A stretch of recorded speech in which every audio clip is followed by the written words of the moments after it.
যুদ্ধবিরতি স্থায়িত্বে ছিল মাত্র 1 মাস। এরপর আবারও মধ্যপ্রাচ্যের আকাশে ক্ষেপণাস্ত্র, ড্রোন আর যুদ্ধবিমানের শব্দ। পাল্টাপাল্টি হামলা যত দীর্ঘ হচ্ছে তত স্পষ্ট হচ্ছে এই সংঘাত শুধু ইরান ও যুক্তরাষ্ট্রের মধ্যেই সীমাবদ্ধ নেই এই দাঙ্গা। এর প্রভাব ছড়িয়ে পড়ছে জ্বালানি বাজার, আন্তর্জাতিক নৌপথ এবং আঞ্চলিক নিরাপত্তা জুড়ে। সুস্থ জীবন, সুন্দর পৃথিবী।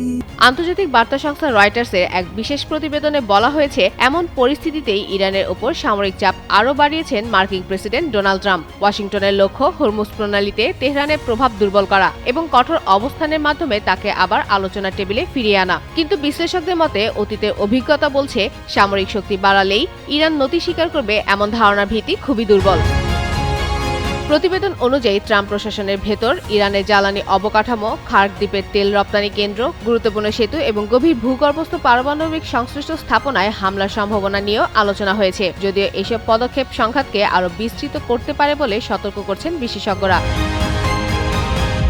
মধ্যপ্রাচ্য বিষয়ক সাবেক মার্কিন গোয়েন্দা কর্মকর্তা জনাথন প্যানিকভের মতে, নতুন হামলা ইরানের নীতিকে পরিবর্তনে আনার বদলে দেশটিকে আরও কঠোর অবস্থানে ঠেলে দিতে পারে। একই সময়ে তেহরানও হুঁশিয়ারি দিয়েছে, যুক্তরাষ্ট্র হামলা বাড়ালে ইয়েমেনের বিদ্রোহী গোষ্ঠীদের মাধ্যমে বাব আল মান্দব প্রণালীতে জাহাজ চলাচল ব্যাহত করা হতে পারে।